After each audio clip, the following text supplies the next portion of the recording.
যুক্তরাষ্ট্র যদি ইরানের মাটিতে স্থল অভিযান চালানোর সিদ্ধান্ত নেয় তাহলে মধ্যপ্রাচ্যে যুদ্ধের চিত্র কতটা বদলে যেতে পারে। এতদিন ধরে প্রতিরোধমূলক অবস্থানে থাকা তেহরান কি এবার সরাসরি আক্রমণাত্মক কৌশলে যাবে? আর হরমুজ প্রণালী থেকে শুরু করে উপসাগরীয় অঞ্চলে মার্কিন ঘাঁটিগুলোর কোন কোন জায়গা হয়ে উঠতে পারে পাল্টা আঘাতের কেন্দ্র?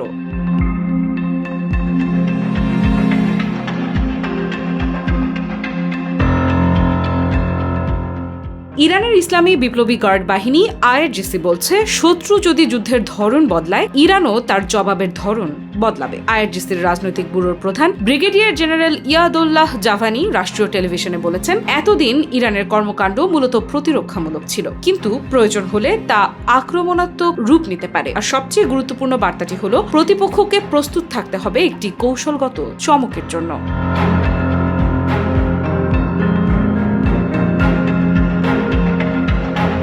অর্থাৎ ইরানের পরবর্তী পদক্ষেপ শুধু নিজেদের ভূখণ্ড রক্ষার মধ্যে সীমাবদ্ধ নাও থাকতে পারে, তবে সেই আক্রমণাত্মক কৌশল ঠিক কি হবে তা স্পষ্ট করেনি তেহরান। আর এখানেই তৈরি হচ্ছে সবচেয়ে বড় প্রশ্ন, যুক্তরাষ্ট্র যদি সত্যি স্থল অভিযান শুরু করে তাহলে ইরানের যুদ্ধ কৌশল কোন পথে এগোতে পারে?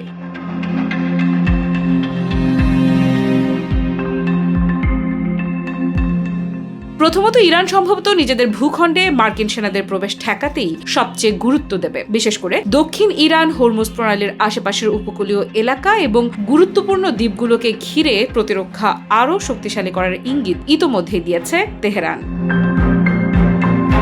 ইরানি সেনাবাহিনীর মুখপাত্র মোহাম্মদ রেজা আকরামিনিয়া বলেছেন, কোনো বিদেশি সেনাকে ইরানের ভূখণ্ডে নামতে দেওয়া হবে না। এমনকি কোনো মার্কিন সেনা যদি একটি দ্বীপে প্রবেশ করে তাহলে সেই দ্বীপেই তাদের লক্ষ্যবস্তু করা হবে বলে সতর্ক করেছেন তিনি।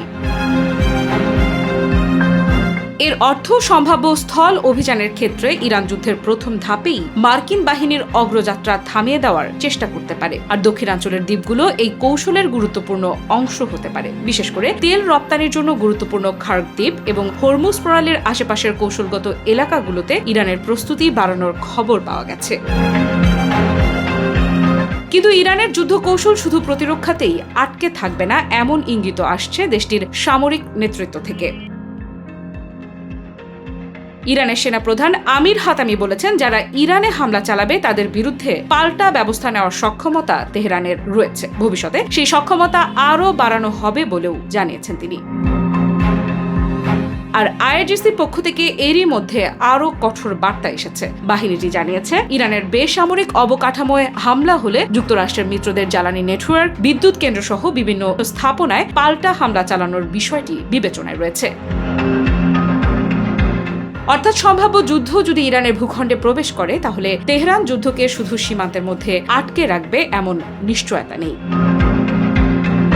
ইরানের কট্টরপন্থী রাজনৈতিক ও সংবাদ মাধ্যমের আলোচনায় আরও বড় একটি সম্ভাবনার কথা উঠে এসেছে। যুক্তরাষ্ট্র যদি ইরানের স্থল অভিযান চালায় তাহলে উপসাগরীয় অঞ্চলে থাকা মার্কিন সামরিক ঘাঁটি ও স্থাপনাগুলো পাল্টা চাপের মুখে পড়তে পারে। বিশেষ করে বাহরাইন ও কুয়েতে থাকা মার্কিন সামরিক উপস্থিতি নিয়ে এরই মধ্যে আলোচনা শুরু হয়েছে।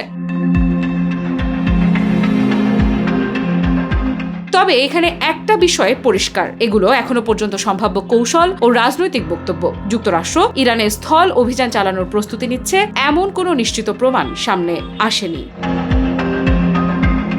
তারপরও ইরান কেন এত জোর দিয়ে স্থল যুদ্ধের প্রস্তুতির কথা বলছে? এর পেছনে রয়েছে দেশটির সাম্প্রতিক সামরিক ও নিরাপত্তা কাঠামোর পরিবর্তন। ইরানের সর্বোচ্চ নেতা মুজতবা খামেনি সম্প্রতি আইআরজিসির কয়েকজন কর্মকর্তা ও ঘনিষ্ঠ ব্যক্তিকে গুরুত্বপূর্ণ সামরিক ও নিরাপত্তা পদে নিয়োগ দিয়েছেন। নতুন IRGC commander in chief major general Ahmed বাহিদির দায়িত্ব গ্রহণের সময়ও তিনি শত্রুর বিরুদ্ধে সর্বোচ্চ প্রতিরোধের পাশাপাশি শক্তিশালী আক্রমণাত্মক অভিযানের জন্য প্রস্তুত থাকার নির্দেশ দেন। অর্থাৎ তেহরানের সামরিক দর্শনে একটি পরিবর্তনের ইঙ্গিত স্পষ্ট। শুধু হামলা ঠেকানো নয়, প্রয়োজন হলে প্রতিপক্ষের ওপর চাপ সৃষ্টি করাও যুদ্ধ কৌশলের অংশ হতে পারে। আরেকটি গুরুত্বপূর্ণ বিষয় হলো ভূগোল। ইরানে স্থল অভিযান চালানো কোনো সহজ সামরিক অভিযান নয়। দেশটির বিশাল ভূখণ্ড, দুর্গম জাগ্রস পর্বতমালা এবং দক্ষিণাঞ্চলের উপকূলীয় ভূপ্রকৃতি যে কোনো বিদেশি বাহিনীর জন্য বড় চ্যালেঞ্জ তৈরি করতে পারে। ইরানের সুপ্রিম ন্যাশনাল সিকিউরিটি কাউন্সিলের সচিব মোহসেন রেজাইর দাবি, যুক্তরাষ্ট্র অতীতে স্থল অভিযান নিয়ে চিন্তা করলেও শেষ পর্যন্ত তা বাস্তবায়ন করেনি। তার মতে, হরমুজ প্রণালীর দিকে স্থল অভিযান চালাতে বিপুল সংখ্যক সেনা প্রয়োজন হবে এবং জাগ্রস পর্বতমালা পেরিয়ে অগ্রসর হওয়াও বড় চ্যালেঞ্জ। রেজাইর বক্তব্যের মূল বিষয় হলো, ইরানের বিরুদ্ধে যুদ্ধ মানেই শুধু আকাশপথে হামলা নয়। স্থল অভিযান শুরু হলে মার্কিন বাহিনীকে দীর্ঘ ও জটিল সামরিক অভিযানের মধ্যে দিয়ে যেতে হবে, আর এই জায়গাতেই ইরানের সম্ভাব্য যুদ্ধ কৌশল আরো গুরুত্বপূর্ণ হয়ে উঠতে পারে। তেহরান হয়তো সরাসরি বড় কোনো প্রচলিত যুদ্ধের বদলে বিভিন্ন স্তরে চাপ তৈরি করার কৌশল নিতে পারে। উপকূলীয় প্রতিরক্ষা, ক্ষেপণাস্ত্র ও ড্রোন সক্ষমতা, গুরুত্বপূর্ণ সামরিক ও অবকাঠামোগত স্থাপনা রক্ষা এবং আঞ্চলিকভাবে মার্কিন সামরিক উপস্থিতির ওপর চাপ, সবকিছুকে একসঙ্গে কাজে লাগানোর চেষ্টা হতে পারে। আফ্রিদা ইফরা, নিউজ 24।